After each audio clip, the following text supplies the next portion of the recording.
Let's see how much Sydney Sweeney really earned throughout her entire career.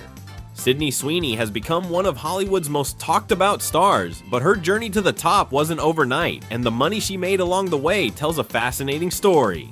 Sydney's career kicked off in 2009 when she was just 12 years old, landing guest spots on Heroes and Criminal Minds. For each of these appearances, she earned about $5,000, which was the standard SAG-AFTRA minimum for child actors at the time. These weren't glamorous roles. She played a little girl on Heroes and Danny Forrester on Criminal Minds, but they got her foot in the door. In 2010, things started picking up. Sydney scored her first film role in ZMD, Zombies of Mass Destruction, a low-budget indie horror flick where she played Lisa and earned $15,000. The entire movie was made for only $500,000, but it gave Sydney experience working on a feature film set. That same year, she appeared in The Opium Eater for $10,000, then did 2 short films, Takeo and Night Blind, earning $2,000 each. But the real payday that year came from The Ward, a John Carpenter horror film with a $10 million budget. Sydney had a minor role as young Alice and earned $20,000, her biggest check yet. She also continued grinding on TV, appearing on Chase and 9210, earning $10,000 for each guest spot. 2011 brought another milestone when Sydney guest starred on Disney Channel's Kickin' It as Kelsey Vargas, earning $15,000. Disney gigs were highly coveted because they often led to bigger opportunities. She also landed a supporting role in Lifetime's TV movie version of The Bling Ring, playing Izzy Fishman and earning $25,000. This was a different production from the famous Sofia Coppola film, and while it didn't get the same acclaim, it was steady work that kept building Sydney's resume. By 2013,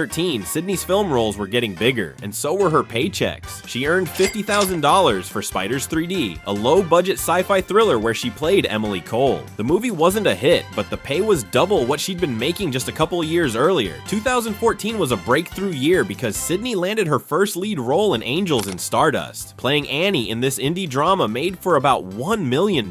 She earned $75,000, which was aligned with SAG's low-budget lead minimum, plus a bump for taking the starring role. This was huge, going from supporting parts to carrying an entire film. That same year, she appeared on Grey's Anatomy as Erin Weaver, and this time her paycheck was confirmed at $20,000, showing how network dramas paid better than basic cable at the time. Sydney stayed busy in 2015 with multiple projects. She did 2 short films, Held and Love Made Visible, earning $3,000 and $3,000 respectively. She also appeared in The Martial Arts Kid, a straight-to-DVD action film where she played Julie and earned $40,000, plus the Unborn short film for $2,000 and Stolen from Suburbia, a Lifetime thriller where she made $30,000 as Emma. In 2016, Sydney took on 2 notable horror projects. She played the lead Kelsey Connors in Cassidy Way, a straight-to-video horror film, earning $60,000, and had a supporting role as Haley Summers in The Horde, which paid $50,000. Both were indie horror films.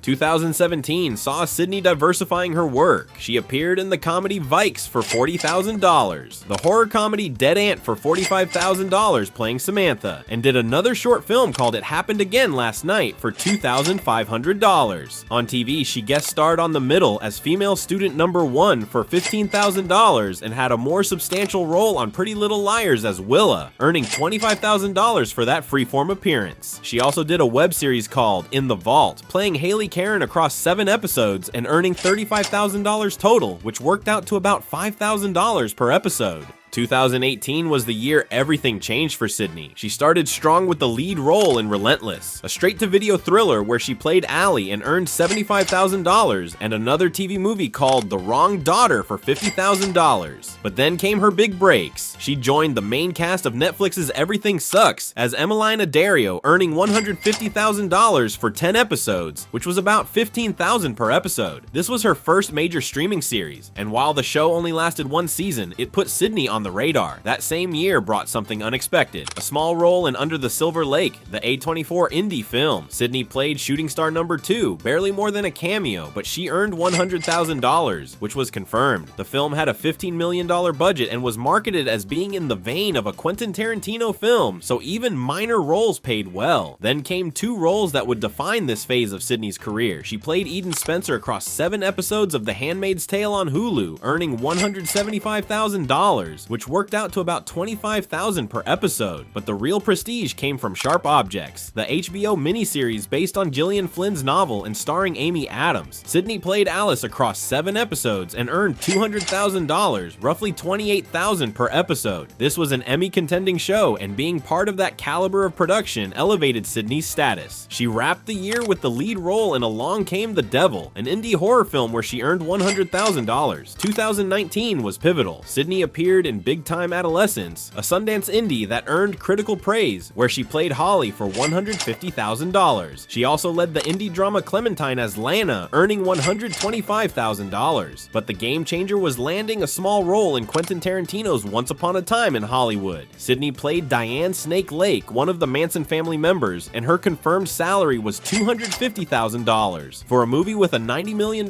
budget and an ensemble cast including Leonardo DiCaprio and Brad Pitt, even supporting roles paid extremely well. Being in a Tarantino film gave Sydney instant credibility and exposure to a global audience. And then there was Euphoria. Sydney was cast as Cassie Howard in HBO's groundbreaking teen drama, and for season 1's 8 episodes, she earned $350,000 total. This has been confirmed. The show became a cultural phenomenon. Euphoria has become Sydney's financial anchor, with total earnings from the show potentially exceeding several $1,000,000. 2020 kept the momentum going. Sydney starred in Nocturne, a Blumhouse horror film for Amazon Prime, playing Juliette Lowe and earning $200,000. She also did voice work for the web series Day by Day, voicing Winnie Chapman for $10,000. 2021 was massive. Sydney landed the lead role in The Voyeurs, an erotic thriller for Amazon Prime Video, and her confirmed salary was $500,000. This was a significant jump, reflecting her post-Euphoria star power. She also joined the cast of HBO's The White Lotus for season 1, playing Olivia Mossbacher across 6 episodes. Her confirmed salary was $240,000, about $25,000 per episode, and the show earned her an Emmy nomination, further cementing her prestige. She appeared in Netflix's Night Teeth for $300,000, did voice work for 4 episodes of Robot Chicken, earning $40,000 total, starred in the MGK musical web project Downfalls High as Scarlett for $50,000, and voiced Anne Bray in the 8-episode podcast Strawberry Spring for $80,000. In 2022, Sydney appeared in the music video for Graveyard, earning about $25,000, which was standard SAG music video scale.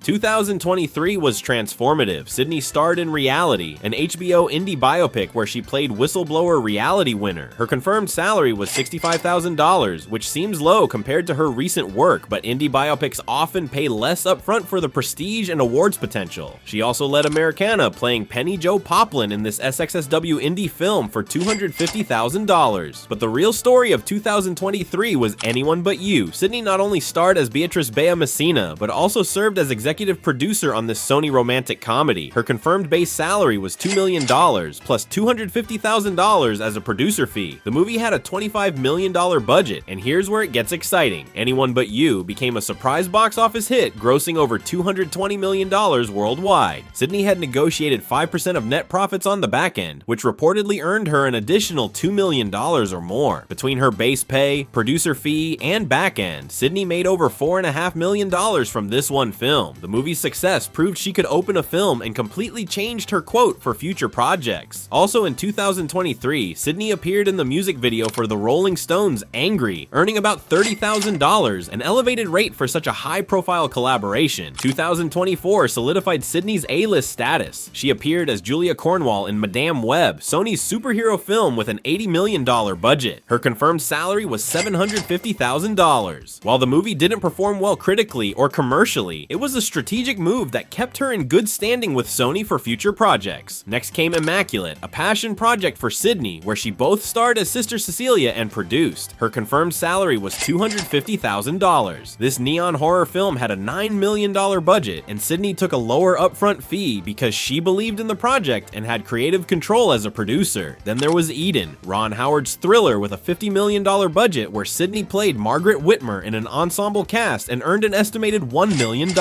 She also hosted Saturday Night Live, earning the confirmed standard host fee of $25,000, and appeared on the web show Hot Ones for an estimated $10,000 appearance fee. Now we get to 2025 and beyond, where Sydney's asking price has skyrocketed. For Echo Valley, an Apple thriller where she plays lead character Claire Garrett, Sydney is estimated to have earned $3 million.